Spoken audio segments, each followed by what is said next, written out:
Like the option. Okay.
Not everybody knows about it. Actually, nobody knows about it.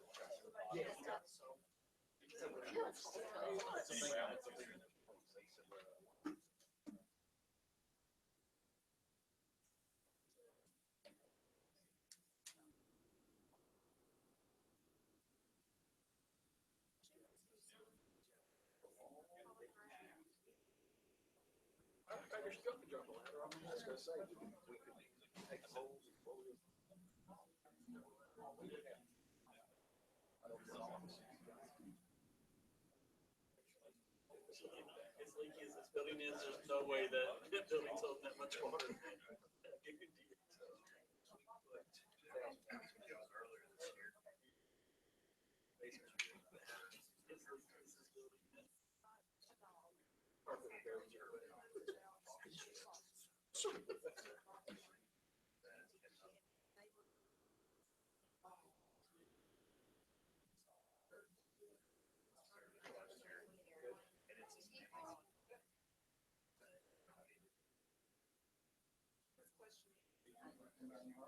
Yeah, for sure. Okay. I'll come by in the morning. I'll come by. Come on, try.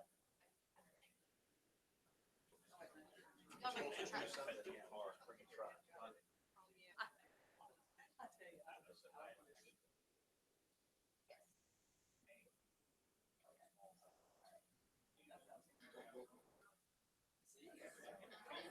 Surprise. Okay, maybe better consider it.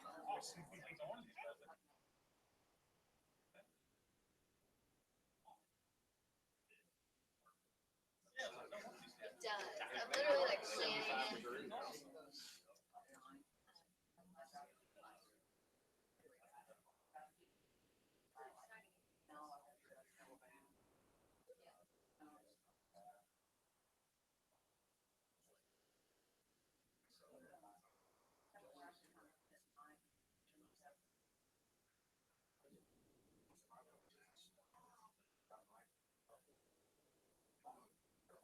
I know, you should, because I am completely untrustworthy, as Charlie can tell you. We can start. No, no, really, don't get him started, really. No. It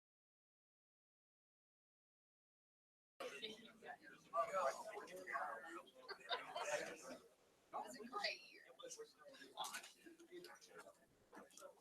Oh, right. No fireworks this year.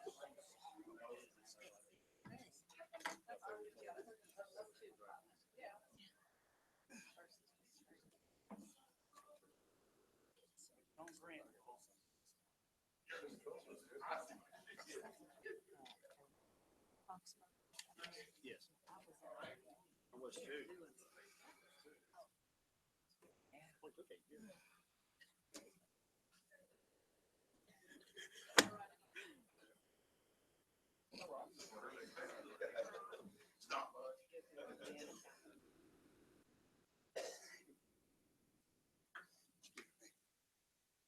Okay. Marty, would you like to? Okay. Let's pray.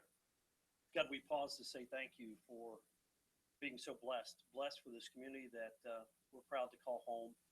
Blessed to have employees that work so hard to provide the quality of life to our residents here. And God, all the blessings that we see from the colors of the leaves that you change with your magic hand, we're just so blessed by that. In this season, as we come upon a season of giving, may we be mindful of that, the gifts that we have from you, and may we share it with those in our community that are less fortunate.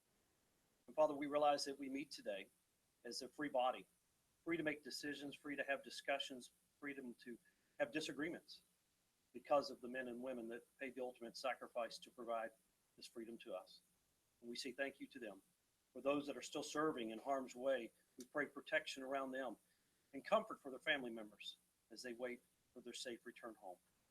God, be with us throughout this meeting, that all that we do will bring glory to you. It's in your Son's name we pray. Amen. Join us in the Allegiance to the flag of the United States of America and to the republic for which it stands, one nation, under God, indivisible, with liberty and justice for all.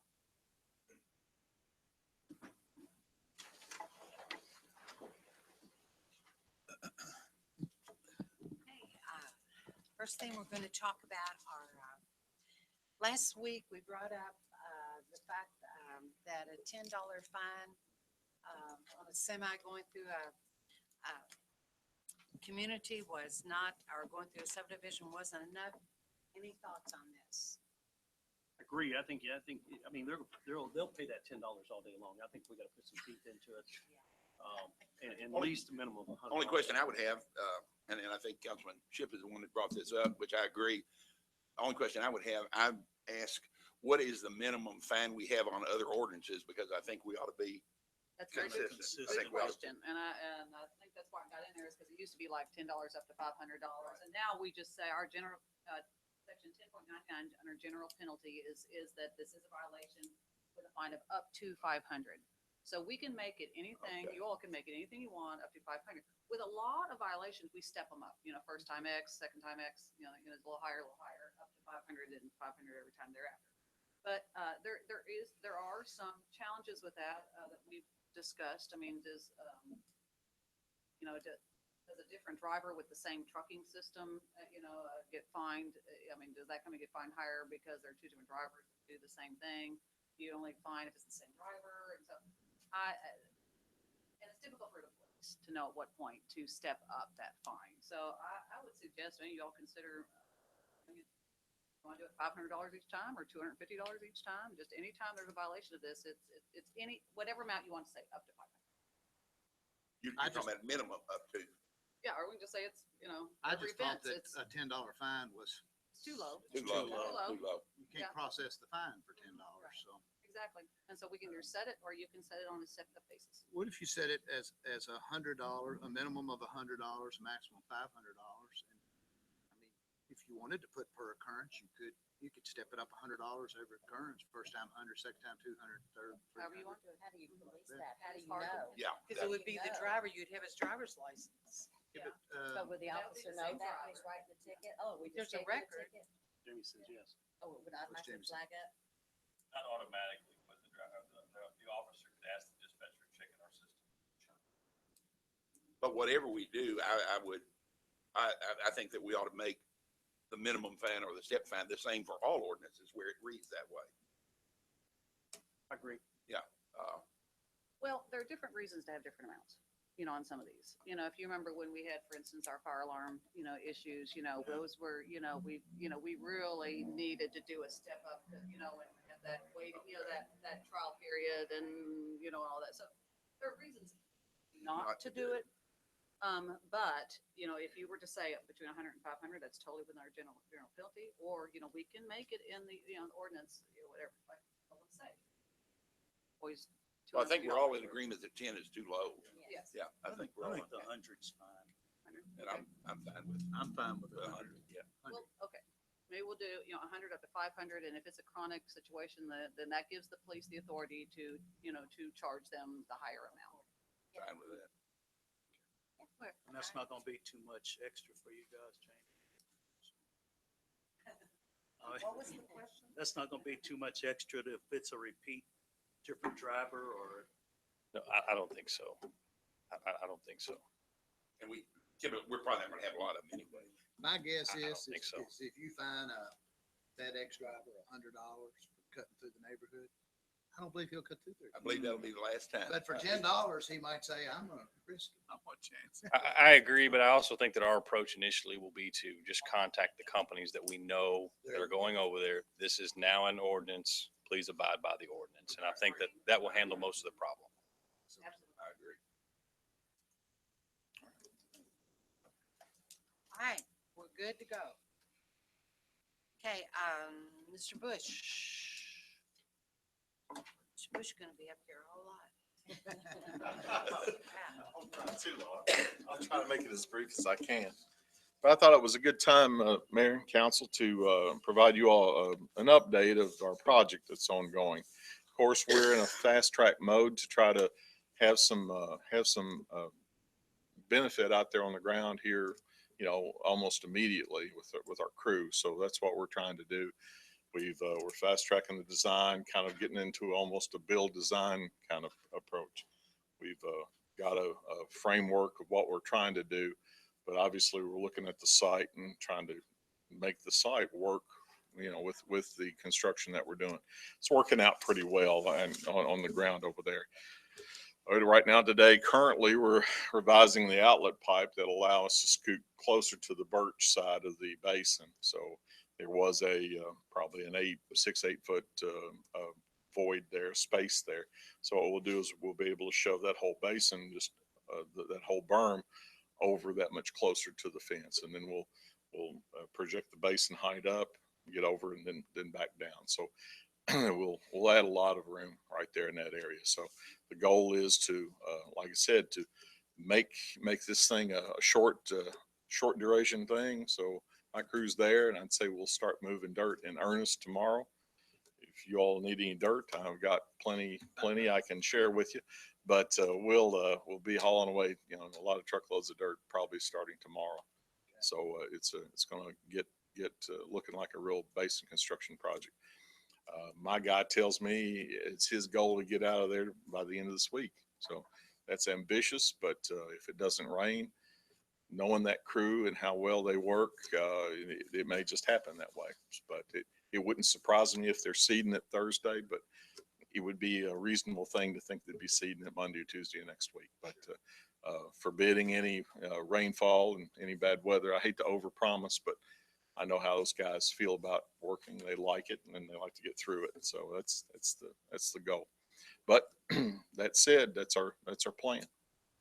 I think the site will lend itself to it. It will change, obviously. The basin will be deeper, but it's going to be closer to the original design and be something that will fit. We think we can maintain the relationship between the house and the basin and not get up higher than the house walkout. So I think that's a good plus. We'll extend that pipe there to make that transition better. And that's currently to the rear of the house. So that'll make that work better. So that's kind of the birch update. It's looks like some of the other work looks like some ditching work still not done. And we've got some other things to do as a city as a whole, I guess, to do those elements of it also. So, but it is a process and we'll get through it. One question. When the Yes, ma'am. basin is completed, have we decided as a body who's gonna be responsible for maintaining it? Well, Or it's are we there? a good discussion, and I think it's for this body to decide. You know, I could recommend one way or the other, but you know, certainly it is privately held right now. It's a private piece of property. if we decided we wanted to maintain it, certainly there's a couple different avenues to do that. It's in an easement currently, and we could probably provide maintenance in the easement, or we may want to recommend dividing it to separate that parcel from the overall tract right now where the house sits. But either way would work, but certainly that's your all's call and to do that. It would make practical sense for us to maintain it because the end result is going to be, and I don't want to, if y'all have strong feelings the other direction, let me know, but it's going to be a challenge for a residential owner to maintain it once we're finished. It will probably take our equipment or similar equipment to do that work, but I hope that's the way you're leaning. If not, I didn't say that. Okay, I'll just shift gears to the, Yeah, were there any questions before? yes, please. The only thing I would say that I've been very involved with the homeowners there, and I think everybody appreciates the spirit of cooperation that they're receiving from the city, and the fact that you guys have kind of developed into more of a build and design as you go kind of thing on this, I think really makes them a little more comfortable that they're going to be they know they're going to be impacted, but maybe impacted a little less than what they were originally fearful of. I think, And so anyway, and I'm talking about up on the top side next to the basin. I think our design will, some of the abruptness of it will soften, has softened based on what we found out there on the ground, but whether it's going to be palatable, whether there's still going to be something, it's still going to be a basin. Sure. So it's not going to change that. And I think the people downstream, from what I understand, they're very encouraged by hoping that this one, I think Cindy's talked to a lot of them down there too. I think they're going to be, they're happy that something's being done up there, and everybody's keeping their fingers crossed a little bit. Good. Good. See how it goes. Thank you, sir. Appreciate that. I guess the second one, drainage plans, plan certain. We are grasping right now for a methodology and have been discussing internally a way to get a handle on some of the work we do in regard to the building permit and situating houses around town. And we think this might be an improvement to the building process, but it's our recommendation that we move to more of a plan certain approach to our subdivision process and even our building permit process. By plan certain, and that's a term I stole from the Planning Commission, but it doesn't exactly mean in the way I'm using it, but I think it depicts really what we're trying to get at. And that a subdivision plan once submitted to the city would include the information, the vital information of where exactly the home is going to be built on the property and at what elevation. One of the things we struggle with is we find builders currently, some builders don't seem to have enough information on the ground to understand exactly the parameters that they're building into. The ditch that's in the rear of the property may not quite be finished yet by the developer. It might be one of those concurrent kind of constructions, but they sometimes are at a loss to situate that house where it's not flood prone. And I'm not talking about from a FEMA point of view, but from just the localized ditches around the house, that there's adequate drainage away from the house into the side yard ditches and into the city's stormwater system after that. So it's been a challenge. We bumped into a few of those this year that have been very, very challenging for us to try to manage through and work through.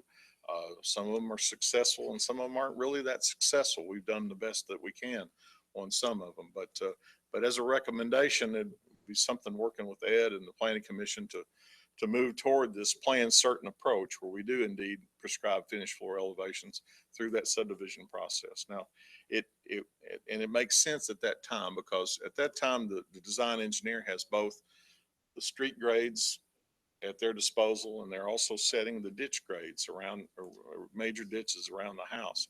So they can establish that relationship right there very, very, not, I won't say easily, but with some thought and some planning. If you let it happen the way it is now, that finished floor might go in right, it might not. So I think it will be a good tool that the builder will have to say, indeed, this is where we need to start this foundation, and from that point, build from there. And we know if it's situated relative to the road, relative to the ditch, that if we get that relationship right, I think we can make everything else, they can make everything else fit with their landscape people. But if they don't, if they get it too low to begin with, it's trouble. And sometimes there's, like I said, there's no fixing it really if you make the wrong mistake. But one other element that might benefit us is in another method. I've called a few cities and talked to them in regard to this thing, and some of them use a building permit approach. They require a site plan on the building permit. Bowling Green does this. And you know, they're a very similar city to us, but they require, you know, a fully developed site plan when they're situating the house on a lot. You know, it has contours on it and finished floor elevations, and that sounds like the perfect fit, the perfect solution. But they tell me that, you know, sometimes that just doesn't translate. They'll get the plan, but the builder will still, you know, you still have to manage the builder with that plan. Otherwise they will go out there and say, oops, I forgot that, or, you know, I didn't build it like that. Or, you know, there's always that human element in the building process. But certainly with a certain plan, and maybe that element too at the building process, we can cut those things down to where they're not a major thing. Maybe it's a 1 in a, you know, 10,000 kind of occurrence, not a 1 in every, you know, 50 kind of occurrence. So we're hopeful that we can get the dialogue going with the planning commission and move this forward and ask them to help us by implementing that in the subdivision regs. But it will necessarily result in some slight increase of cost to the developer groups, and, you know, and that will reflect in the house cost, but be a few $100s here and a few $100s there. But I think by and large, it will benefit us and benefit those same groups. The owners in the end and us will benefit, because that will give us, you know, improved housing stock. The houses that are built won't be flood prone and won't have issues in regard to, they won't have insurance premiums they got to pay because they've had flooding inside their house. They won't have, you know, those kind of problems that once you make that mistake of building something too low, those problems recur, you know, owner to owner, you know, through the lifetime of the house, which is, you know, more than our lifetime. So it's good to have improved housing stock. When they make an inspection, of course, they first inspection's of footers. Yes, sir.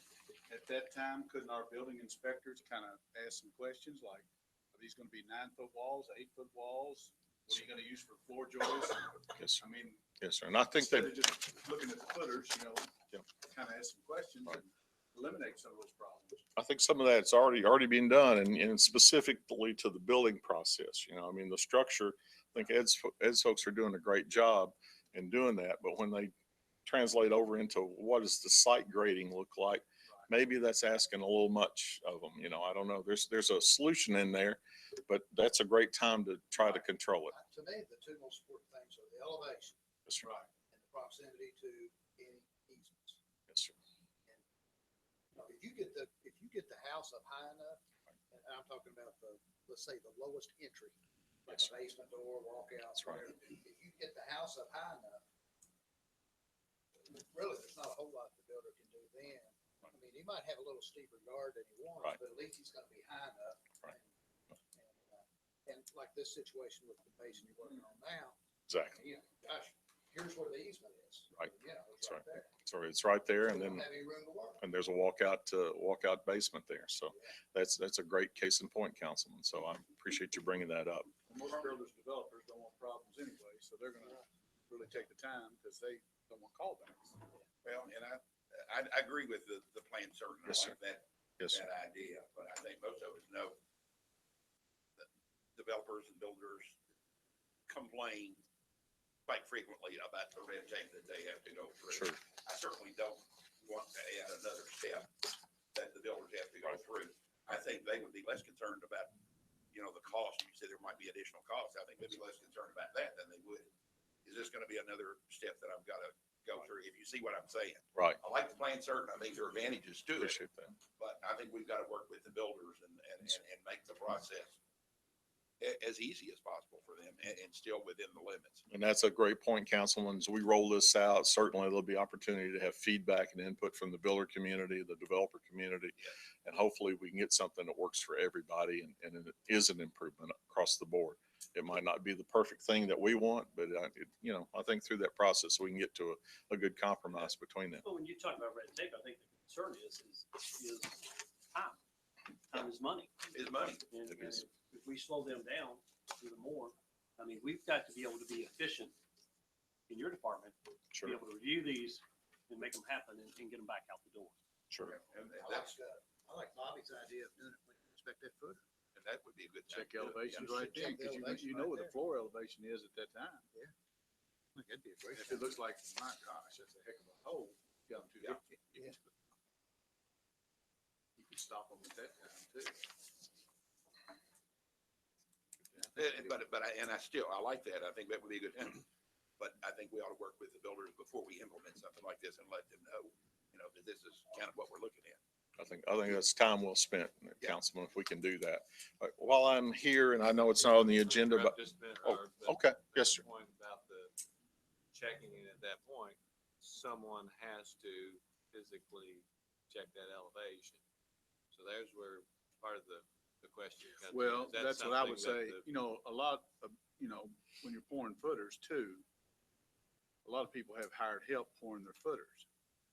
I think at that time of the inspection, somebody responsible for the house needs to be on the job site.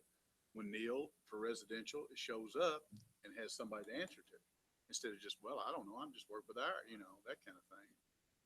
So there needs to be a process, somebody responsible there, Neil to question it, you show me how high it's gonna be. Which could be a big problem. Rather than wait, they have them Yeah, there at that Yeah, time. they know when he's coming, cause they schedule when he tries to get there as fast as he can when they call, and some of them don't call right. Right. And it's an extra step that someone Right. has to be there to verify that elevation. To That's tell all I'm him saying. what he needs to know. But we know from our exploration of the topic already that there is some room for improvement, because Yes, we're dealing with them right now, 2 or 3 of them, that it's important. Yeah. I can use another job.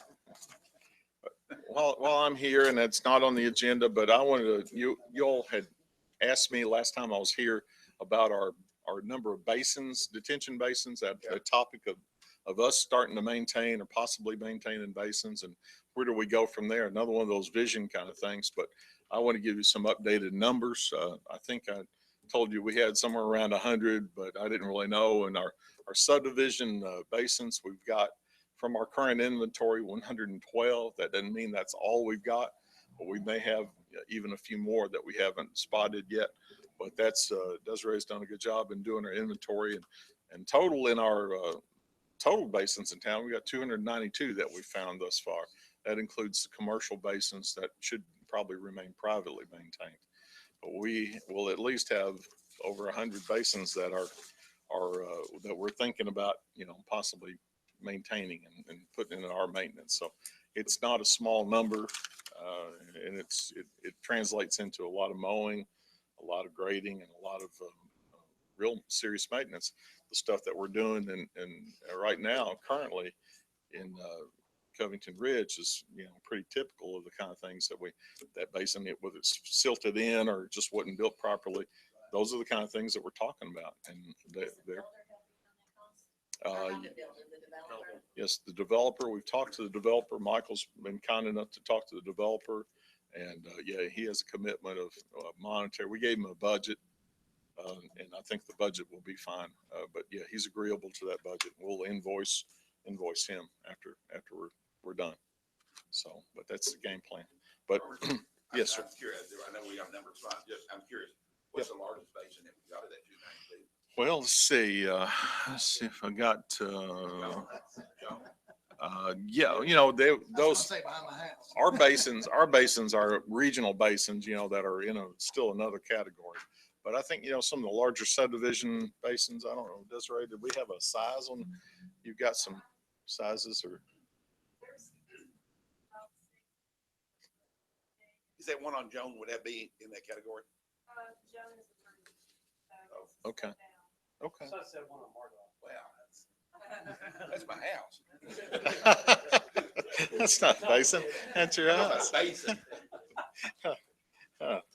but anyway, we'll flesh out that inventory and get a little more handle on those sizes as we get further down the road. But I just wanted to report that number while I had your attention. But thank you all again. Robert, Thank one more Yes. question. Yeah, no, sure Do we thing. know what kind of shape those 112 subdivision basins are in right now? Oh, boy. I would, We haven't had any- we'd have to get a dartboard out haven't seen and them, yeah. get a dartboard out and we probably, So we could have some that are yes. gonna cause problems. Or just like Covington Ridge. Right.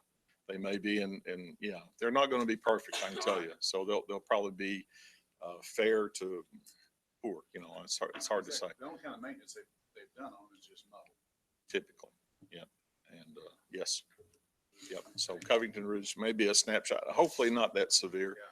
but it may be a snapshot of, what we're looking at. There will be some that fit in that category. Definitely. It's going to be a work in progress. It isn't is. it? It's going to be a lot of work. Yeah, But sure will. It's better to correct course now when there's 112 than when there's 212. It's true. It's Yeah. true. Where you can control it. And, Yeah. and the feedback that we got from the nearby neighborhood in Birch, in Foxborough, that feedback, it's concerning to those residents and we're concerned also with them. So our maintenance will head off that into the future. I think it'll put us in a better position to not be blindsided or just assume that, hey, that basin's sitting there functioning and great. Maybe it's not. So it'll be better for us to know and be a little more in control of that process. Okay. Thank you, Robert. Thank you all. Uh-huh. Chief Malone. Good afternoon. For an informational item, the fire department was given an award or at least recognition for an increase of over 100% in our Crusade for Children collection this year. Part of that is due to a really, really bad year the year before. It rained the whole time and we couldn't do much collection. So we had good weather this year and great special thanks to Fort Knox Federal Credit Union. They have an employee contribution set up and they share that between us, Radcliffe Fire and Vine Grove Fire. And it happened to be our turn this year to get that money. So it was a perfect storm. We had a good weather, had a better collection this year, and we got that money. So that put us over the top. So in the $20,000 to $30,000 collection range, we get this award for having the most improvement. So that's coming up. Fire department? Of all the fire departments in the state, yeah.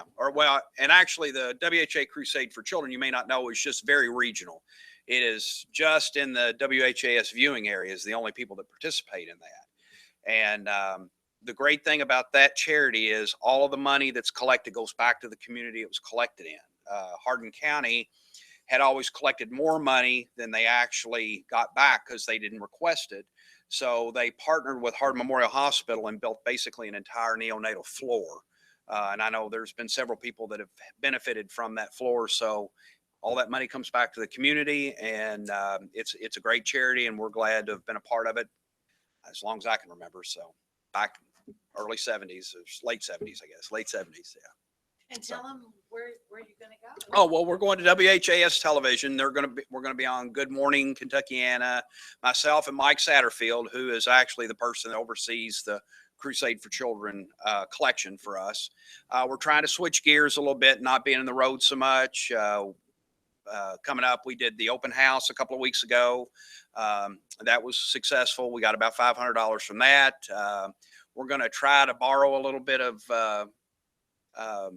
sales from, we're not really their money, but just their idea from Salvation Army. We've taken some old fire boots and we've set it up to where you can't basically steal anything out of it. You can put money down in it. We're going to put those, and we've partnered with Kroger and Walmart, and we'll be able to chain those up and we'll come around and collect the money out of those boots. And we're going to try to do another event, and we've got some other things to work. We're just going to continue to work at it and try to have, just help the community out on that side as much as we can.